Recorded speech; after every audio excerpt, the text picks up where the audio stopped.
Assalamu alaikum, sister. We are so glad that you're here. So, you love your deen and your relationship with Allah subhanahu wa ta'ala. We get it. So do we. But we also love holistic well-being and living your most vibrant life full of health. And that's what this podcast is all about. Talking to sisters and learning something new and doing it with Islam at the heart. So you're in the right place. Assalamu alaikum and welcome back to this episode. So this is a continuation from part 1 with Dr. Laura. And if you haven't watched that, go and watch it because it's an introduction into how Dr. Laura went from becoming, was a pediatrician and took the route into becoming a functional medicine doctor. So that is a must watch or listen, depending on whether you're YouTube or listening to the podcast. And then come back to this because now we're going to go into more detail and looking at Dr. Laura, looking at her mission and how she wants to bridge the conventional medicine practices with ancient wisdom and holistic healing. And we're going to go into more detail, which I'm really, really looking forward to. So I'm gonna hand it over to Dr. Laura because she was going to tell us a story and then we ran out of time in the first section. So Dr. Laura, over to you to start your story. It was just a really quick thing. I was just going to say that we went to it's probably the largest hospital here in Riyadh for something. And I was really surprised because, after every visit, usually you're sent to the pharmacy and then, you practically need like a suitcase, to take home all the medications that they gave you. But this time the doctor actually, about half of what he gave us were like herbal, natural things. And I was shocked. I wanted to go back and, and commend that doctor because, and this is like the largest hospital in Riyadh. So yeah, so, it is changing. Yeah. Do you think, because alhamdulillah, I haven't been to a hospital for a while or a doctor for a while here in the UK. Excuse me. Do you think that's something more specific to Saudi or the Middle East? Or do you think that's becoming more, people are becoming more aware in the conventional system around the world? I think I mean, I don't know, it's difficult for me to speak, to other places, but I feel like it's becoming, in the States anyways, I feel like it's becoming more, I don't know about the UK or about other places, but I feel like, people are just getting kind of fed up with, you take one medication and then you have to take another medication for the side effects of that one. And then, it just goes on and on and on. And I think people are getting frustrated with that. So they're maybe kind of pushing, for, other ways of doing things. So yeah, I think it is becoming even in, in other parts of the world. So I'm interested. Yeah, go on, Nikita. Go on. What I'm interested in is that open-mindedness. And I wonder where that stems from. So for that particular doctor, were those recommendations something that he's just tried and tested with his previous patients, or is it something that is now, being rolled out in that hospital, in the educational system? Because I think that's probably, I mean, you guys tell me, you're the doctors, but I'm just thinking it'd be wonderful for it to actually be filtered down in educating and for doctors to actually be looking at a more broader spectrum of I don't think we're there yet. No. I think this was like that particular physician. We've been to many physicians at the same hospital and never, had a similar experience. So I think it was just, I don't know, maybe it's just something he was exposed to, or maybe he, educated himself about these things. I don't know. So one of the challenges I feel, Laura, is that, when people, like I'm sure you've seen in your practice, and people who approach holistic practitioners, they do so because they are fed up of the doctors or the doctor's advice, or not happy with the doctor's advice. And that's the reason why they start looking elsewhere, and they may land up in the right place or the wrong place, because there's not so much of regulation around holistic and alternative medicine at the moment. So, so if we were to advise, like, if I feel lost and you feel lost, can you imagine somebody who doesn't have a medical background at all or health background at all, how lost they feel? Because they want the right advice. They probably don't want to go down the medication route, but then the conventional doctor is seen as a person who knows it all and, is the expert. Um, you are at that stage where you can listen to your body, and that this is not the way you want to go, but you don't know how to talk to your doctor. Maybe that's the only person you have access to is your conventional doctor, and you're not happy with the treatment that has been given to you. So how can somebody who's in this kind of a situation empower themselves so that they can speak to the doctor in a way and be able to actually have how should I put it, a healthcare plan which is sort of, I can't call it co-created, but something that that person is happy with as well, not be able to talk about, for instance, the side effects of medications, and is it really necessary to have that? What is the evidence behind that? What if I don't have that? So how would you advise somebody who is in this situation to empower themselves? Yeah. Well, I think the first step would be, and as you mentioned, this may not be an option, but to really work hard and to try to find a physician that you really trust. Preferably someone that is lives near you, someone that you can form, you and your whole family can form a long-term relationship with that person. I remember that my mom always used to talk about how when she was little, they would have, like, in those days, they would have the family physician, and he would have, delivered, the mother's babies, and now he's delivering your babies, and, he knows the whole family, and, he comes to the house for visits.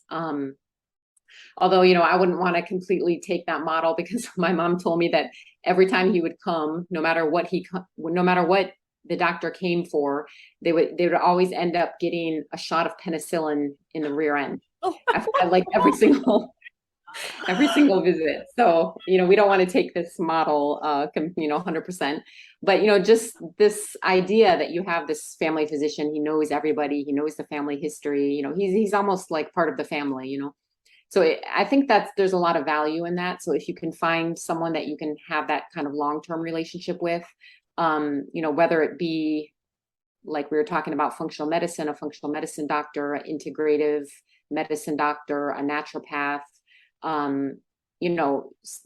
somebody that you can really trust. Now, as you were saying, that may not always be possible, and you may not have that option. A lot of these doctors, sometimes maybe they don't take insurance, or, it's just not an option for people.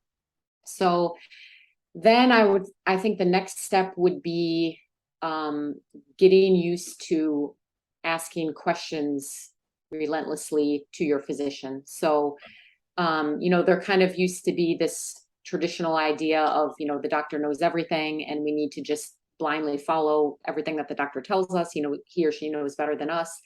But I think this is kind of an outdated way of thinking. Of course, we still want to respect that physician's knowledge. We want to respect all those years of studying that they've put in, but that doesn't mean that we can't question the decisions that they're making, and just ask for an explanation of is this really necessary. So I think just getting used to asking those questions. So, for example, if the physician wants to prescribe a medication to you, you can ask, okay, is this medication really necessary? Maybe you don't know, maybe from the physician's perspective, we were just talking about how a lot of physicians will feel pressure to prescribe antibiotics because the patient feels like, why am I coming all the way here to this appointment and I'm just coming away empty-handed? I need something. And so you don't know, maybe he was having this, he or she was having this idea that you're expecting something. And so, maybe they themselves don't feel that it's 100% necessary. So, you can ask, is this 100% necessary? I prefer not to use pharmaceutical medications unless it's really necessary. You can ask about the side effects of the medication. You can ask if, what are the pros and cons? If I decide to take this medication, what are the pros and cons? If I decide not to take it, what are the pros and cons of that? So, really, and even if your only option is going to be, even if you're not able to find like functional medicine or integrative medicine doctor, you can still try to find somebody who's going to have that open-mindedness and is going to be willing to work with you and, try to limit, things that are not necessary and things that may, have harmful side effects. And then I think after that, it's really important that we all educate ourselves as much as we can. Now with this internet age, there's so many resources available. There's so much out there that you can read, you can study, you can take courses, you can read books, and even just speaking to grandmas that and just asking them, when you were little, what did your mom used to give you for cough and for stuffy nose? And, there's this massive amount of knowledge, that unfortunately it's getting lost in this modern age of, so many remedies and things that are really, really effective and, very minimal side effects.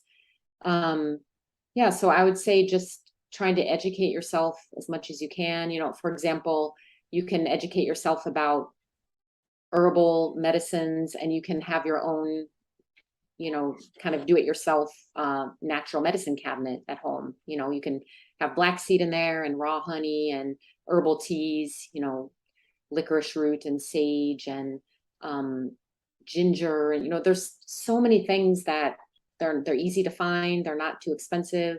And you can just have that in your medicine cabinet, whenever, somebody has stuffy nose or, something that's not too major.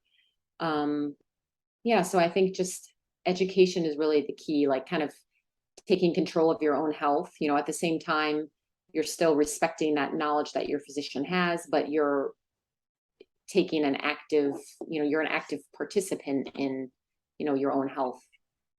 There's another problem I feel that is there with people who are coming to seek remedies.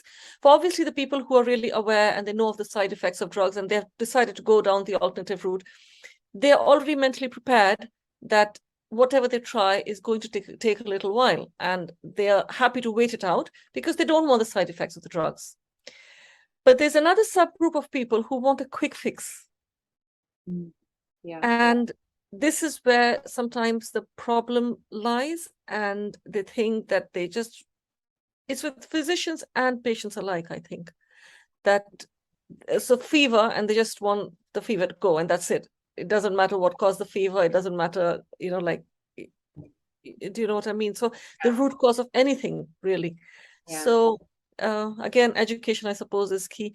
And, you mentioned about education, and I really think this is really important. I mean, as Muslims, the first thing we need to educate ourselves is to have a really good basis of deen. I mean, not everybody needs to become a scholar, but you should have a basic foundation of things that are really important. She's like crazy. Oh, she's lovely. He or she? It's a boy. It's a boy. Oh, what's he called? He has like 5 different names depending. Oh, really? Oh, yeah. Can you take him? He's meowing in. Yeah, that's all right. Okay, sorry. So I was just thinking that, the first thing we should educate ourselves as Muslims about our deen and have a good basic knowledge of, the basic pillars and the foundations and things. Doesn't mean you need to become a scholar. Similarly, regarding health as well and our body, don't you think that it's also, of course, after deen, I think it's probably the most important knowledge that... Yeah, 100%. Yeah. And like you said, you don't have to, have this advanced degree. I mean, there's so much that you can learn, and it's just simple things about, how to keep your body in balance and, of course, prevention is, focusing on prevention in the long run is going to be, save you so much, time and prevent so much illness.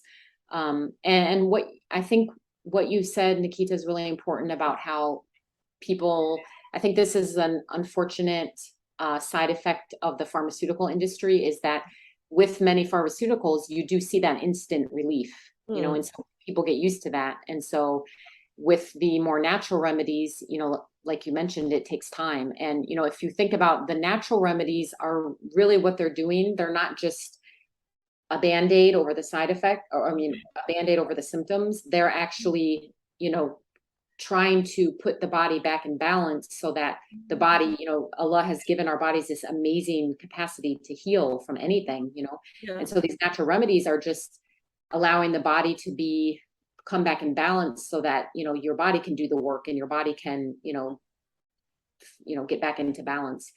And, you know, but that takes time. And like you said, some people, it took years to get them to that place, you know, so it's going to take time. It's not just overnight, you know, you're going to reverse from that. So. Yeah, that's really interesting. I've got so many questions, but I'll try and just like filter them down. So when you mentioned about gaining knowledge, I think that's really important. I was just saying that it's obviously you were saying about gaining knowledge and for ourselves, to empower ourselves, to educate ourselves. We know our own bodies. We have to know our own bodies if we don't, so that we can, you know, understand and listen to what it's saying. But then also the ability to go and educate ourselves, to have the knowledge, so that we can have those conversations, and a healthy conversation with whoever it's going to be. So I guess the question that I wanted to ask that I think might help is, where would you suggest as a good starting point for anybody that wanted to gain evidence-based knowledge to empower themselves? So what I can do is give you a list of like the websites that I have most, you know, use most frequently, the ones that I really trust. One of them that I really like is Dr. Axe's website. I really love how his articles are just straight to the point and, you know, just give you exactly what you need. And then, you know, for somebody who's looking for a practitioner, the Institute of Functional Medicine has like a find a practitioner website where you can go on and you can put the country that you're in, the type of specialist that you're looking for, and then it will give you a long list, and, you know, and it will tell you which ones take online consultations. So, you know, if you can't find anybody in your area, you can consider doing online consultation. And, you know, I can provide a list of, you know, other websites that are reliable, because it is difficult to know. I mean, you know, people, they may want to pursue that knowledge, but they just don't know where to start, you know? Exactly. And I think that's it, isn't it? Going to the right places. We're overwhelmed with information all the time. And I think it's so important that when you go on this journey of discovery, of learning what's good for your body, oh my gosh, there's so many rabbit holes, and you can just get lost in them all. And there's some information out there that you think, oh, well, that must be right, you know? And yeah, it's quite scary. So it does need to be reliable, trustworthy.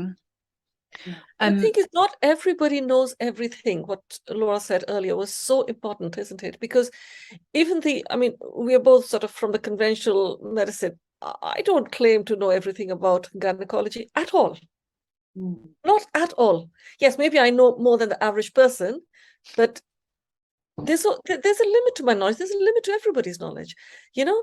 So when you give yourself up completely to a specialist and say that I'll just take whatever treatment that person says, you're in a way giving up your power, because everybody has the ability to look at their own body and decide what's good for them. And as Laura said, question your, you know, in a nice way, of course, you know, like, and with knowledge, just not for the sake of argument, but, you know, like if you have come across something and, you know, you're not happy with certain, you know, like, don't feel that you can't ask. Of course, you can ask the questions. It's your body. At the end of the day, Mm. you're responsible for even accepting that treatment. So are you in your perimenopause? So somebody in your 40s or late 30s and feel that you've lost yourself? Your body doesn't seem to be your own. You seem to have put on a lot of weight and the diet and exercise is not working anymore. You seem to just open the refrigerator door and forget what you opened it for. And this is not really you. So the hormonal changes of perimenopause can make you feel very alienated from yourself. And this is a specific group of women who my program is aimed for. So I help women in the perimenopause basically find themselves through a combination of diet and lifestyle, where we look into all the things that might be disrupting your balance and help restore your balance so that you can lead the best life and ease your way into the menopause. Yeah. I think one of the things that is on my mind is, for example, like my son's got quite complex needs, as you know, Nikita, and there's a professor that we go to at Great Ormond Street that is wonderful. He's there's two in the world that know their stuff, and two professors, and he's one of them. So we're so blessed to be under his care. And when we're talking about things that can help some of the symptoms for my son, they're talking about the trialing these pharmaceuticals at the minute. And it's a really tough decision to make, because I know those side effects are not something that I want to give my son. But we've also been trying CBD. Sorry, they're just coming back now, so I'll mute if it gets too loud. And CBD obviously has got some great studies behind them. And it's, alhamdulillah, are working really well so far. But when you mention CBD to the professor, it's not necessarily looked at as, oh, wonderful, tell me more. It's okay, that's your choice, no problem. And I think that's, had I have not have done my research on CBD, how many parents are there out there that are desperate to help their children but don't want to take the risk with the side effects of a pharmaceutical on an ongoing basis, potentially for the rest of their lives? Yeah, absolutely. So really, I mean, just like anything else in life, you just don't accept any and every advice that is given to you. You at the end of the day, if you accept that treatment, that's your decision, isn't it? I mean, you have gone to the specialist. The specialist, maybe the most experienced or whatever, he still or she still doesn't know everything. So that's something to remember, I think, and And that doctor that, if you had come and mentioned the CBD oil, most likely, because I mean, there are some doctors that will just say, oh, I don't know much about that, and I don't recommend that because, there's not enough studies on that. And then there are actually some doctors who will very adamantly, what are you doing? You can't consider something like that. That's not FDA approved, and even that, I think it's just a lack of knowledge about, sometimes what we don't understand, we fear what we don't understand. And so, it's just a lack of knowledge, in a lot of cases. And you're going to link some of the websites anyway that we'll add to the show notes or the description, so that people can see a good starting point to gain some knowledge, because it's so important. Like, I want to tell the world what's helped my son that is outside of pharmaceuticals, alhamdulillah. Okay, saying thank something you about evidence-based, I don't know if Dr. Laura wants to touch on that as well, but we were having this discussion earlier that evidence is, you said that your healthcare professionals in your family, if you want to use an alternative medicine or something like that, they want to see the evidence. Many a time the evidence will not be there, or not a high quality evidence.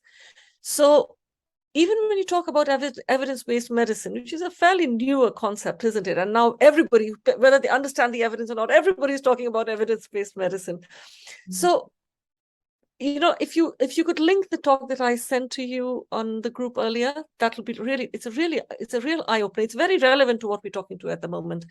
So there's a mainstream doctor, cardiologist, who talks about what evidence-based medicine is. And most of the really bigger trials, we know that they are funded by the pharmaceutical companies. And what is evidence today, in 5 years' time, that same thing has completely changed. And he quoted, obviously I'm going to paraphrase it.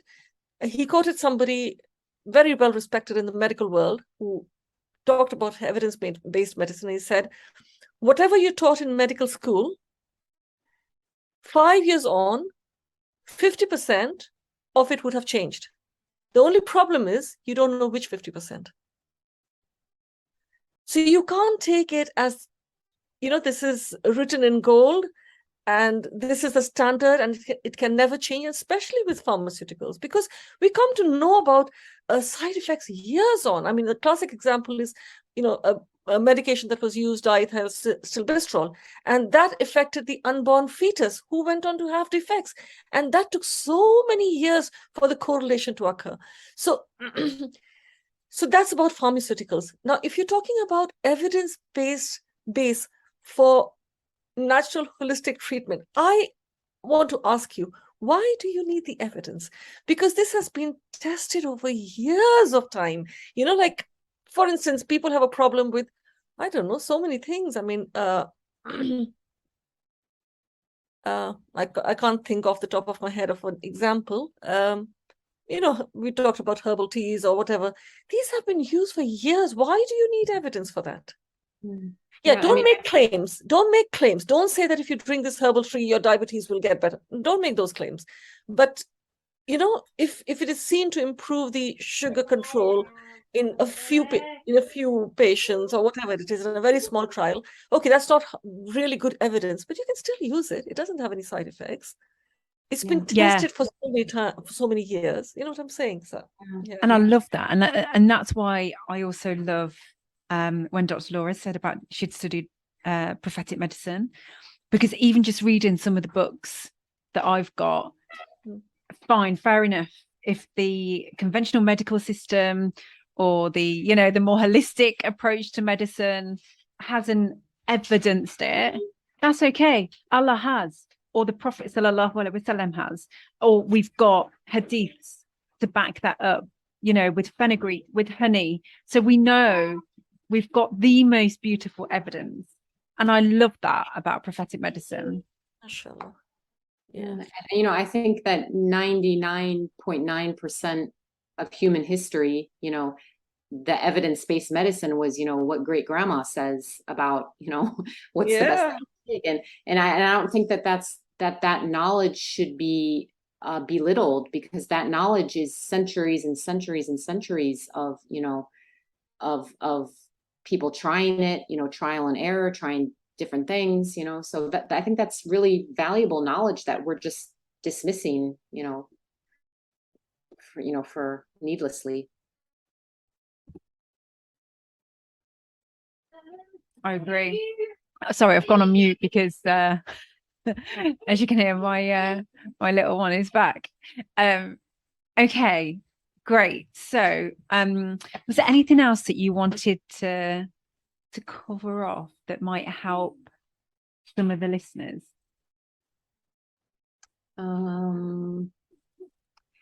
Yeah, just one thing. I think that and this has just kind of been my experience, that one thing that the mainstream doctors are really, really good at is diagnosing issues. So, they have the lab work, they have, the radiology, they have all of these wonderful tools to diagnose. But unfortunately, sometimes the prevention aspect of it is lacking. And also, when it comes to treatment, I think it's just very limited, because, you have all the pharmaceuticals, but then that's it. You don't have all these other wonderful things that, we can be using. So, a lot of times, like when, for example, somebody will come to me for the health coaching, and I will tell them, go to the mainstream doctors, get your diagnosis, do all the tests, figure out what's going on, because they're wonderful at that, but then when it comes to the treatment, you know, still listen to your doctor, Yeah. listen to what he or she is offering, and then do your own research and find out, is there possibly, you know, another way that I can approach this, and then or make the decision. And maybe the decision is a combination of both, you know, maybe it's not one or the other. So Yeah. yeah, so Yeah, that's really, really good advice, really. So, Dr. Laura, if somebody, I'm sure lots of our viewers would want to approach you for and to want to work with you and want to know more about your work. So, how could they know more about your work? And if they wanted to get in touch with you, so what are your services that you offer, and how could they get in touch with you and contact you? yeah. So I offer the functional medicine health coaching. So I offer either one-on-one sessions. And then I also have, from time to time throughout the year, I have group coaching sessions. So I find that the group environment is really nice when you have, you know, like, for example, I did an eczema group coaching sessions. And, you know, when you have women who are all struggling with the same issues, you know, and for them all to come together and, you know, not just get the knowledge about how to, you know, improve their condition, but then also speaking to the other women, you know, finding out what's worked for you, and, you know, just the sharing the same frustrations. And, you know, it can be really, that in and of itself can be a great part of the healing process, you know. Yeah. Yes, so I do the one-on-one coaching, I do the group coaching, and then I'm have some courses that will be, inshallah, coming out soon. So yeah, I can share the link for my website. And then, you know, they can just go to my website, and so it's drlauraskitchen.com, and there's a whole segment there about the functional medicine health coaching. And would they email you, or how do they get in touch with you? Yeah, so on the website, there's a button they can click to, yeah, contact me. Okay. So any last thoughts and something that you would like to leave the, listeners, viewers with? I think just the main thing that I would like to leave everybody with is, you know, Allah subhanahu wa ta'ala has created all of us with this amazing, amazing ability to heal. And if we can just always remain hopeful, you know, in that, I think a lot of times people, especially when you're suffering from these chronic diseases and you get to this state of mind where you just feel like it's hopeless, you know, like I'm just going to be struggling with this my whole life. I remember many, many nights when I'm up with my son, with, you know, with the son that had the eczema, and he's just in tears and I'm in tears, and you feel like there's no hope, that there's no end to it, you know. But I think holding on to that hope and that belief, you know, that the cure, you know, for every disease, Allah has given us a cure. You know, it's just a matter of persisting, you know, making dua, and, you know, just being patient until those answers come, I think is really, really important. I mean, I agree. Alhamdulillah. Yeah, absolutely. Should always have hope. And, Allah subhanahu wa ta'ala has sent nothing, no disease, except that He sent a cure for it. And so that's, makes us really hopeful, isn't it? And, always hope that, and actively seek cure, and look for people who, you trust, and, inshallah. Yeah, exactly. And it's our body has a right over us, and it is going to answer for us on the day of judgment. And so we owe it to our bodies and our minds to look into things fully, you know, inshallah, and treat it well. May we all find the right solutions and the right practitioners to look after ourselves and our family's health until the last day. Ameen. Inshallah, ameen. Okay, Jazakallah khair, inshallah, for all the insights. And, it was so lovely speaking with you. And, alhamdulillah, we've been planning this for a while, but alhamdulillah, you could come on now, and then, we could have this conversation. Yeah, I really, really love talking to you both. And yeah, we loved, we just love the conversation, inshallah. I hope it'll benefit lots of people. Inshallah, ameen.